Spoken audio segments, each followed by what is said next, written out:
All the millennials, I mean those born from 1980 to 1996, Africans, all the world leaders, listen to this and carefully. Millennials, I invite your closer attention because this concerns the future of the world and all the existence of the same. The theme is the nuclear volcano, Africa's complacency, and the probable occupation of the ALKEBULAN due to foreign tech dependence and fostered disunity. There is a practical solution which I propose later in this very clip. Africa faced slave trade, followed by overt colonialism. Upon gaining independence, the so revered liberators suffered their respective nations to neocolonialism. Still, albeit the ceded natural resources and the lost leadership grip, Africa did not purely reap negativity from the aforestated interaction. The continent derived and continues to enjoy many more benefits. However, while dining with the imperialists, blinded by the aforestated benefits, the African leaders and their successors remained complacent. Throughout the entire interaction with African nations, the former colonialists and the emerging powers remained steadfast towards their cause. Consequently, Africa remains dominated by the aforestated powers with abounding unbuilt local capacity. Africa does not lag behind in the tech race. She's a non-participant. The net effect of the aforestated on the part of African leaders is worse than slave trade or recolonialization. Displacement of Africans by foreigners who are seated on self-piled nuclear magma is not just probable, but inevitable upon eruption. The world's military powers have widely built modern warfare materials, including nuclear weapons and their respective carriers. Nuclear weapons threaten the existence of the very nations that harbor the same. The atomic bomb dropped in Hiroshima in 1945, instantly killing approximately 100,000 people, was only 15 kilotons of TNT. The United States of America subsequently tested a hydrogen bomb 500 times stronger than the little boy dubbed Killer. The 9 nuclear powers have capacity to incinerate and bury their world. It takes one state's irrationality or even mere perception, false or otherwise, of an imminent nuclear attack for a nuclear war to spark off. Such a war between nuclear powers would render the respective lands inhabitable for the remnants. The survivors would inevitably seek refuge. The distant, less affected continents would be the immediate next option of life. If such remnants retained part of their tech capabilities, such survivors would not cross to the new areas to colonize. They would come to occupy. They would not occupy occupied lands. There then, extermination becomes a desire. And if the invaded party is weak, annihilation becomes inevitable. The next question is, would African nations fight such brains with the technology borrowed from the latter? The foreign procured technology can only help fight neighbors, the would-be allies rather, and not the suppliers. In absence of a nuclear spark, Africa has not built capacity to resist foreign aggression in a modern warfare. It follows that even if a power with mere expansionist ambition decided to attempt colonization, African nations are vulnerable. The international community and the mandated organizations have not stopped annexation of neighbors' territories by military powers in the West and in some other parts of the world. In the 20th century, And in the instant decade, the world is watching on what genocide is being meted out in some parts of the world. The world witnessed how the Libyan government failed to apply its strong but imported technology against NATO in 2011. In Africa, nations do not solely rely on foreign technology. Some of the countries have enacted laws expressly inhibiting technology development.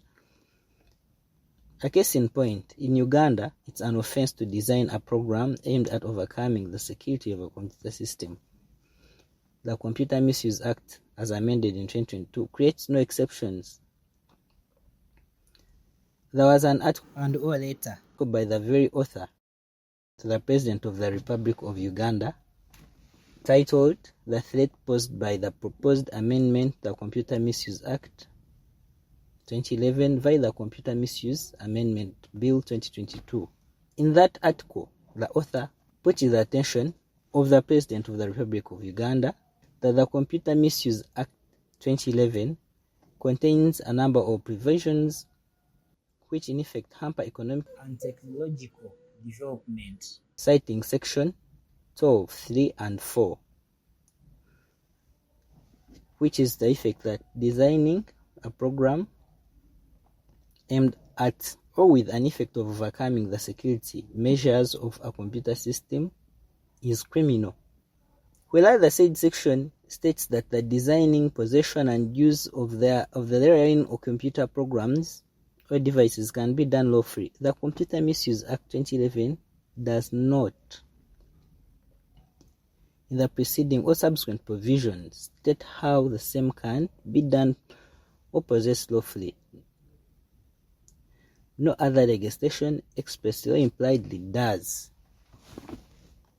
The said act does not create any exceptions either. The legislature providing that designing, possession and or use of the aforestated computer programs or devices can be done lawfully, without stating how and who can lawfully design, possess and use the same, was as good as denying the acts.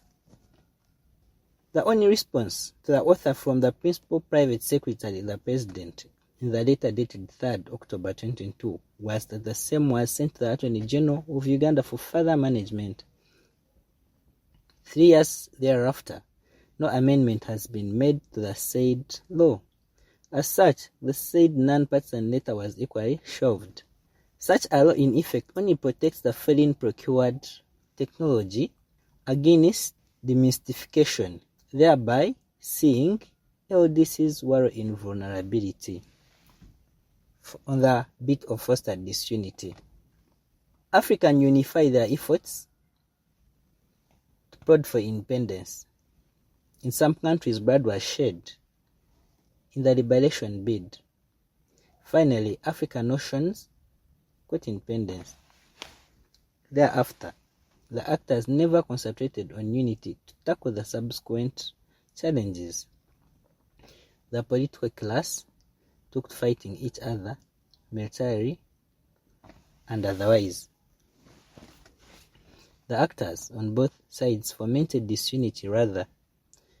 Invoking the grasshopper analogy, the continued divergence and clashes put Africans in the palm of the imperialists. The net effect of the said disunity is the vulnerability which Africa continues to suffer. Now, there is a generational omission. In the respective nations, 2 generations substantially dominate the political class, to wit the boomers and Generation X.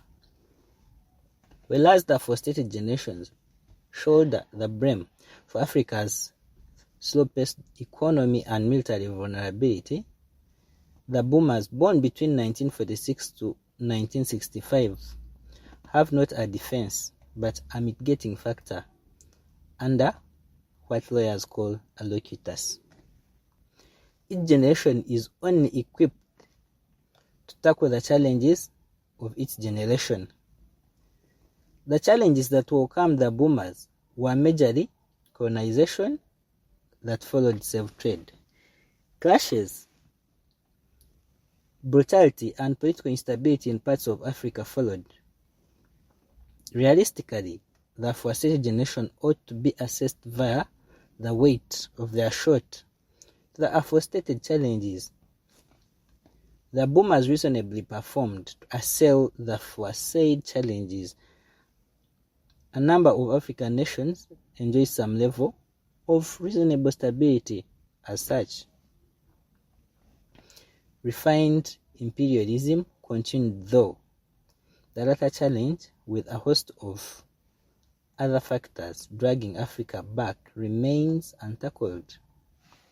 Generation X, born between 1965 to 1979, as such aged between 45 to 59 years, substantially dominates the leadership positions across African nations at all levels. They constitute the bulk of Africa's elites in leadership. The aforestated generation laid on the slow-paced strides by the boomers, thereby enabling the undisrupted acceleration of imperialism, thus rendering their respective nations more vulnerable. The said sons and young brothers to the boomers never moved assault the metamorphosed problems. The latchkeys aforestated omission largely explains Africa's predicament. With a few exceptions, African elites concentrated on self-aggrandizement rather. In some jurisdictions, the leaders are only revered for owning big automobiles driven through potholes and dust to the astonishing mansions and planned suburbs surrounded by shanty and malnourished neighborhoods. The leaders in the aforestated generation are not defined by ideology, but are majorly identified by the buildings they own. The laxity of the actors in Generation X has enabled the exhausted boomers to remain on the stage. The latter's natural incapacity to address the challenges of the digital era has rather seen the boomers start to threaten their own built foundation. The other formerly colonized nations outside the African continent are largely in the classification of developed countries.